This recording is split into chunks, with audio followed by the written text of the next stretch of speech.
拍这个车啊？没有，我就拍这个树啊。OK，sorry，啊，没有拍到车牌啦，你放心，没有拍到车牌，只是车跟这个树罢了。啊，OK 哈，谢谢你。所以做街拍就会遇到这种情形，虽然说你只是在拍摄，不过人家会问说为什么拍我的车还是拍我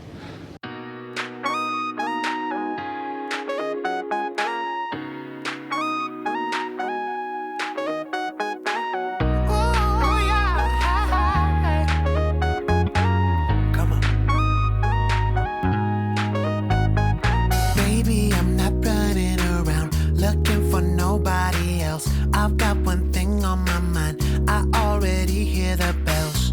Everything about you calling out to me. I got to hold you. 好 ，keep 这个笑容，我来 1 2 3，再来 1，OK， 看不到脸 ，OK， 半遮嘴巴，这样子 ，OK， 1 2 3 1 2 3。I can't get you out of my mind. Oh baby, every curve's like a new adventure, pulling me into the center closer. Yeah. OK， 可能你转过来一点，这边阳光会比较好。OK， 不要笑一张，来，不要笑一张，看旁边的，不要笑一张。好，今天我就是要聊这3支4码的镜头，16mm、30mm 及56mm。这3支镜头呢，它是富士 X 卡口的镜头。其实这3支镜头不是什么全新的镜头，几年前它已经推出了，主要是给那个索尼 E 卡口及佳能的 EOS M 的相机使用的。不过今天我要聊的这3支4码的镜头呢，是富士 X 卡口的镜头。今天我就请来了阿莲来做我的模特，希望今天我会使用这3支镜头呢来拍摄阿莲的照片，然后同时也会讲解说，到底这3支镜头所拍出来的画质好不好。终于有机会测试这3支4码的镜头，原本在几个星期前就要完成镜头的测试，不过自己却很不幸的确诊了新冠病毒。其实病毒并不可怕，我相信疫苗也有它的作用，我只是喉咙有点不舒服，就没有其他的症状。这3支镜头虽然是富士 X 卡口的版本，其实它都与之前索尼 E 卡口、佳能 EOS M 还有 Micro Four Third 的版本都是同样的规格，镜头的表现都很不错。我相信这次推出富士的版本应该也会很受欢迎。16mm 算是这3支镜头里体积最大，也比较重，大约405克。体积最小的是 56mm 这支镜头，不过 30mm 及 56mm 的重量都大约是在280克左右。有一点要特别注意，3支镜头的粒径都不一样，所以要共用比如 ND 粒径就必须透过转接环。最近对焦的距离，3支镜头分别为 25mm、30mm 及 50mm。虽然3支镜头是有仿成仿低的功能，不过镜头的设计就很简单，没有光圈环，也没有其他的按钮。不过设计上4码的镜头呢，看起来它的做工还算不错的哦，质感也不错，只是说比较简单一点。不过这3支4码的镜头 16mm、30mm、56mm 都是日本制造。富士自家的镜头，比如说定焦镜头，价格都很贵，尤其是那个 f1.4 大光圈的镜头。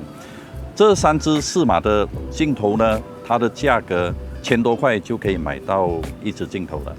假如说你这3支镜头都买完的话，好像是5000块都还有找。富士的镜头只要是大光圈的 f1.4 的，都是3000到4000块起跳。假如说不看画质，不看它的表现怎么样的话，你需要大光圈 f1.4 的镜头，4码这3支镜头真的是可以考虑的。是不是真的可以考虑？让我们先来看看镜头的表现。三支镜头在光圈全开 f1.4 中央部分的锐度 16mm 及 56mm 就显得比较锐，边角部分只有 56mm 的表现会比较好，对比度也比较高。16mm 及 30mm 就比较软了一些，当然缩小光圈锐度会提升。我觉得在 f5.6 到 f8 这3支镜头都可以给你相当满意的锐度。3支镜头都没有畸变的问题，应该富士的机身都有做这一方面的修正。质变问题，3支镜头在 f1.4 都有存在，唯一 56mm 这支镜头就控制得很好，只要缩小光圈都可以解决这质变的问题。在测试镜头，目前都会加入呼吸效应的测试，因为相机都一直在提升录影的功能。相机都不只是针对拍照这方面，所以镜头在呼吸效应的表现也相对的变成很重要。如果在这方面有要求的，那么这3支镜头应该不会满足你的要求。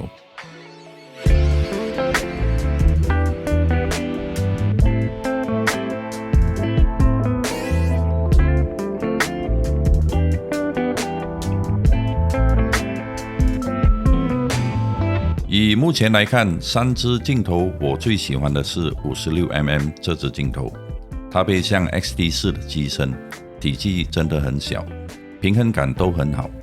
最重要是它所拍出来的画质真的表现得很不错，也让我在怀疑自己是否真的需要全画幅的相机。这支 56mm 加上 f1.4 大光圈所产生的全景声，所拍出来的虚化效果是相当的柔美。30mm 表现也不错，只是觉得 56mm 所产生的那种压缩感，加上大光圈，在拍摄人像会更加的特殊。16mm 也是我喜欢的镜头，尤其是在做街拍这一方面就很好用。等下我会聊 16mm 在做街拍那一方面，也会分享一些照片。现在就先聊这3支镜头自动对焦的表现。在拍照这方面，自动对焦还算可以接受。如果对比富士线性马达的定焦镜头，这3支4码的镜头对焦速度不会算是最快的，不过准确度还是很可靠。16mm 是3支镜头对焦最快的一支，而 56mm 相对就比较慢。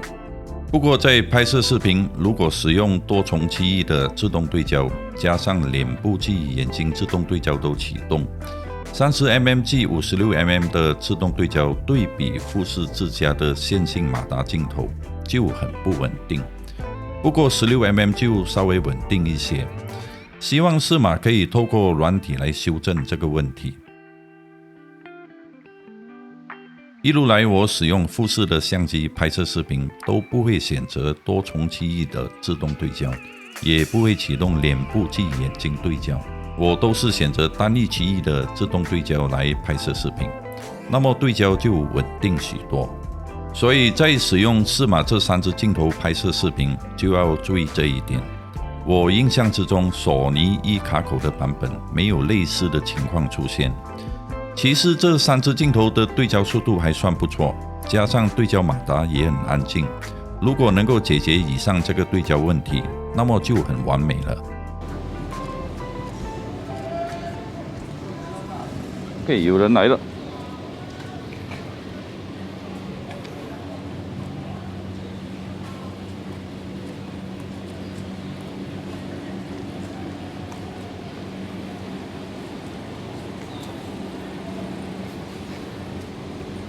不错不错，看不到啊。我现在就使用这支 16mm 来做拍摄，我相信 16mm 在街拍这一方面应该是蛮适合的。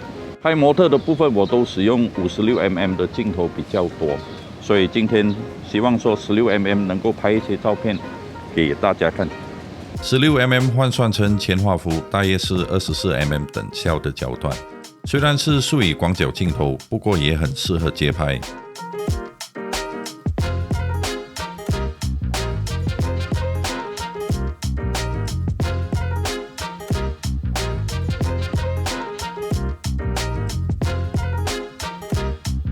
富士的 X Pro 3，还有那个富士的 XT30，还是 SS10，这几台相机配合这3支镜头也都不错。整体它的体积重量呢都不会很重。虽然说这3支镜头是没有防抖的功能，不过假如配合富士的机身有防抖的，那么就更加的好用了。说到底就是要你买适马这3支镜头 ，f1.4 大光圈，价格又比富士自家镜头低，配合富士有机身防抖的相机，性价比超高的。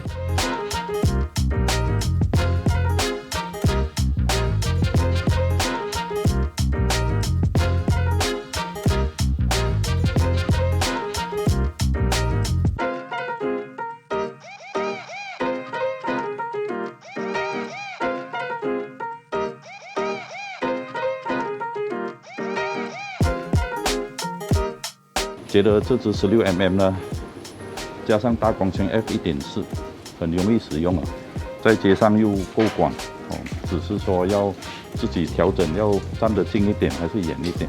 然后它的广角拍出来的照片呢，你看的人呢，会觉得说你会被这几张照片所吸引进去，所以强烈推荐有做街拍的人，这支镜头是蛮适合的。说真的，我是强力推荐适马这3支镜头，原因很简单，就是因为它的价格很吸引人，加上又是大光圈 f1.4 的镜头，然后拍出来的画质都表现得不错。